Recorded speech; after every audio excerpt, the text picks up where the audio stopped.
அனைவருக்கும் என்னுடைய அன்பான வணக்கம். அருமை சொந்தங்களே, உங்கள் அனைவருக்கும் அண்ணாமலை தம்பியாக 80வது சுதந்திர தின நல்வாழ்த்துக்களை தெரிவித்துக் கொள்கின்றேன். அருமை சொந்தங்களே, நம்ம வீத லீடர்ஸ் இயக்கத்தினுடைய தன்னார்வ பெருமக்களே, நாளை 80வது சுதந்திர தின நாளில் தமிழகத்தில் கிராம சபை கூட்டங்கள் அனைத்து இடத்திலும் கூட காலை 10 மணியிலிருந்து நடக்க இருக்கிறது. 12,525 கிராமங்களில் கிராம சபை கூட்டம் நடக்க இருக்கு.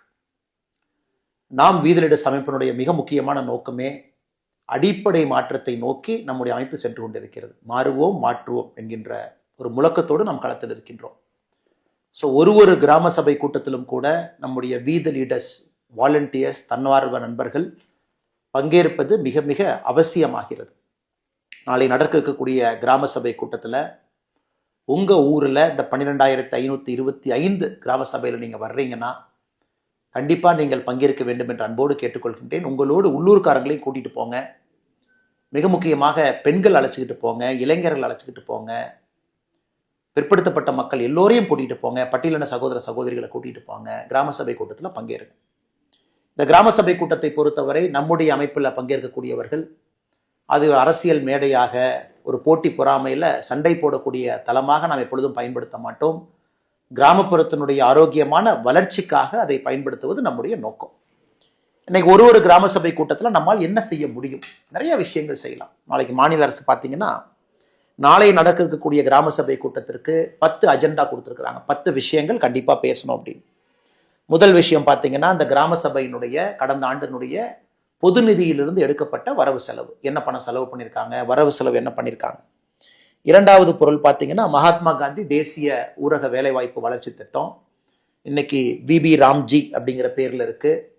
அது எவ்வளவு மேண்டேஸ் கிரியேட் பண்ணியிருக்கிறாங்க, மக்கள் சக்தி எவ்வளவு பயன்படுத்தியிருக்கிறாங்க, அதனுடைய கணக்கு வழக்குகள் கிராம சபை கூட்டத்தில் பொதுவாக மக்களிடம் ஒப்படைக்கப்பட வேண்டும். அதே போல மூன்றாவது பொருள் பார்த்தீங்கன்னா, தூய்மையான குடிநீர் விநியோகிக்கணும். ஒரு கிராமத்தில் இருக்கக்கூடிய நீர்த்தேக்க தொட்டிகள் எல்லாம் மாசத்துக்கு 2 முறை சுத்தம் பண்ணணும். ஸோ மாநில அரசு சொல்லியிருக்கிறது, ஒரு மாசத்துலையும் 5ஆம் தேதி 20ஆம் தேதி சுத்தம் பண்ணணும் அந்த குடிநீர் தொட்டியை. அதெல்லாம் சரியான முறையில் சுத்தம் பண்ணியிருக்காங்களா, அதுவும் கூட கிராம சபை கூட்டத்தில் அக்கௌண்ட் கொடுக்கணும். அதே போல 4வது பொருள் பார்த்தீங்கன்னா, அனைத்து கிராம அண்ணா மறுமலர்ச்சி திட்டம், அதில் என்ன திட்டத்தில் என்னெல்லாம் உருவாக்கி இருக்கிறாங்க அதையும் மக்கள் முன்பு கிராம சபை கூட்டத்தில் வைப்பாங்க. அதில் குறிப்பாக அந்த திட்டத்தை நீங்கள் எடுத்துக்கிட்டீங்கன்னா, அதுலேயே சிறு பாசன குளங்கள், ஏரிகள் புதுப்பிப்பது. இன்னைக்கு நம்ம நிறைய இடத்துல வீதி லீடர்ஸ்ல பேசுறோம். உள்ளூர் ஏரிகள்லாம் நம்ம சுத்தம் பண்ணணும், தண்ணி கொண்டு வரணும், லிஃப்ட் இரிகேஷன் ஸ்கீமை மாநில அரசுக்கு ப்ரப்போஸ் பண்ணணும். உபரி தண்ணீர் ஒரு ஆற்றுல போகுது, அமராவதியில், காவிரியில், தாமிரபரணியில், எல்லா ஆற்றுலையும் போகுது, வைகையில் போகுதுன்னு அந்த தண்ணியை உள்ளூரில் இருக்கக்கூடிய குளங்களுக்கு கொண்டு வரணும். நம்ம பல இடத்துல பேசுகிறோம்.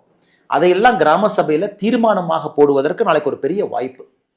ஸோ உள்ளூர் ஒரு திட்டத்தில் கிராமப்புறத்தினுடைய வளர்ச்சிக்கு நீர்த்தேக்க குளங்கள் அதை நம்ம பண்ணணும், செப்பனிடணும், அடுத்த கட்டம் எடுத்துகிட்டு போகணும்னா இதையெல்லாம் நீங்கள் நம்முடைய வீத லீடர்ஸ் ஆர்கனைசேஷன் சார்பாக தீர்மானமாக போடுவதற்கு நாளைக்கு ஒரு பெரும் முயற்சி எடுங்க. அதுவுமே அவங்களும் ஒரு தீர்மானமாக வச்சிருக்கிறாங்க. கிராம சபை கூட்டத்தில் சிறுபாசன குளங்கள் மற்றும் ஏரிகள் புதுப்பித்தல் பற்றி பேசுங்க அப்படின்னு. அதே போல 6வது பொருள் ஜல்ஜீவன் திட்டம், மத்திய அரசினுடைய, மோடி அரசினுடைய ஒரு வீட்டுக்கும் குடிதண்ணீரை பொறுத்தவரை பைப்பு மூலமாக போகணும். அதை பற்றி விவாதித்தல், அது கரெக்டாக வந்திருக்கா, இல்லை கரப்ஷன் நடந்திருக்கா, எத்தனை வீட்டுக்கு தண்ணி போயிருக்கு, கரெக்டாக போகுதா, அதையும் பேசுவதற்கு ஒரு வாய்ப்பு. ஸ்வச்ச பாரத் பொருள் 7 தூய்மை பாரத திட்டம், கிராமத்தில் எந்த அளவுக்கு ஸ்வச்ச பாரதத்தை, தூய்மை பாரத் திட்டத்தை கொண்டு வந்திருக்கிறாங்க அதையும் பேசுவதற்கு நாளைக்கு ஒரு வாய்ப்பு. அதை தாண்டி 8வது பொருள் பார்த்தீங்கன்னா, தமிழ்நாடு மகளிர் மேம்பாட்டு நிறுவனம், அந்த நிறுவனத்தினுடைய கருத்துக்களை பேசுவாங்க. குறிப்பாக பெண்களுக்கான என்னென்ன திட்டங்கள் இருக்கு, ஆடு மாடு கோழி வளர்ப்பு, அந்த திட்டத்தில் பெண்கள் பயனாளிகளுக்கெல்லாம் என்ன கொடுத்துருக்குறாங்க, பயனாளிகள் எப்படி கண்டுபிடிச்சிருக்கிறாங்க, எப்படி ஐடென்டிஃபை பண்ணியிருக்காங்க, இதையும் பார்ப்பதற்கு ஒரு வாய்ப்பு. அதே போல் தீன்தயாள் உபாத்யா கிராமப்புற திறன் பயிற்சி திட்டம், ஒரு கிராமத்துக்கும் மத்திய அரசு ஃபண்டட் ட்ரைனிங் ஸ்கில் ப்ரோக்ராம். கிட்டத்தட்ட அங்கே தகுதி பெற்ற இளைஞர்கள் 18 வயசுலேருந்து 35 வயது இருக்கக்கூடிய இளைஞர்களுக்கு வேலை வாய்ப்போடு வரக்கூடிய விஷயங்கள், அதையும் கிராம சபை கூட்டத்தில் பேசுவாங்க. அதே போல கால்நடை பராமரிப்பு துறை, அவங்களும் இதெல்லாம் பேசுறாங்க. நாளைக்கு அவங்களும் ஒரு பொருள் 9ஆக இருக்குது, 9th அஜெண்டாவாக இருக்குது. அதே போல 10வது அஜெண்டா பார்த்தீங்கன்னா வேளாண்மை துறை, அவங்களும் என்ன வச்சிருக்கிறாங்க, பயனாளிகள் எப்படி ஐடென்டிஃபை பண்ணாங்க, அக்ரிகல்ச்சர் ரிலேட்டட் ஸ்கீம்ஸ் என்ன இருக்கு, PM கிசான் சம்மான் நிதி, பாரத பிரதமருடைய ஒரு விவசாயிகளுக்கும் 6000 ரூபாய் சிறு குறு விவசாயிகள். இந்த 10 பொருள் இருக்கு. 11வது பொருள் நீங்க பேசக்கூடிய விஷயங்கள். அதனால நம்ம எத்தனையோ விஷயங்களை பேசுறோம், ஆக்கப்பூர்வமா பேசுறோம். ஒரு பக்கம் நம்முடைய அமைப்பு நீங்கெல்லாம் கடுமையாக உழைத்து மாற்றத்தை கொண்டு வருவது ஒரு பக்கம். இன்னொரு பக்கம் கிராமத்தை நீங்க அந்த பிரச்சனையை எடுத்து பேசி மக்களை ஒருங்கிணைச்சு கிராம சபைக்குள்ள அதை விவாதம் செய்து அதை நீங்க ஒரு அஜெண்டாவா கொண்டு வந்து அதை எல்லோரையும் கையெழுத்து போட வச்சு அதை நீங்க ஒரு ப்ரொபோசலா கூட கவர்மெண்ட்டுக்கு அனுப்புவதற்கு ஒரு பெரிய வாய்ப்பு. இதில் பார்த்தீங்கன்னா நிறைய மத்திய அரசினுடைய திட்டங்கள் இருக்கு, நிறைய மாநில அரசினுடைய திட்டங்கள் இருக்கு. நம்முடைய அமைப்பை பொறுத்தவரை மாநில அரசு மத்திய அரசு 2 அரசினுடைய திட்டத்தை முழுமையாக மக்கள்கிட்ட எப்படி கொண்டு போய் சேர்த்துறது அப்படிங்கிறதுக்காக நம்ம முயற்சி எடுத்து வேலை செய்து கொண்டிருக்கின்றோம். அதனால் அருமை சொந்தங்களே, நாளைக்கு யாரெல்லாம் அவைலபிளா இருக்கிறீங்க, யாருனாலாம் முடியுமோ நீங்க ஆகஸ்ட் 15ஆம் தேதி 2026 12525 கிராமங்கள் நடக்கக்கூடிய கிராம சபை கூட்டத்தில் நீங்க போகணும், பங்கேற்கணும். ஆக்கப்பூர்வமான விவாதங்களை வீதிலிட அமைப்பு மூலமாக நீங்கள் முன்னெடுக்க வேண்டும் என்று அன்போடு கேட்டுக்கொள்கின்றேன். அதே நேரத்தில் கோரம் இருக்கு. ஒரு கிராம சபைக்கும் குறைஞ்சபட்சம் எவ்வளவு மக்கள் வந்தா தான் நம்ம தீர்மானம் போட முடியும். இப்ப 500 பேர் இருக்கக்கூடிய ஊராட்சி மக்கள் தொகை 500 பேர் இருக்காங்கன்னா 50 பேர் குறைந்தபட்சம் கிராம சபையில பங்கேற்கணும். 501 3000 பேர் இருக்காங்க அப்படின்னா குறைஞ்சபட்சம் 100 பேர் பங்கேற்கணும். 3001 10,000 பேர் இருக்கிறாங்கன்னா குறைஞ்சபட்சம் 200 பேர் பங்கேற்கணும்.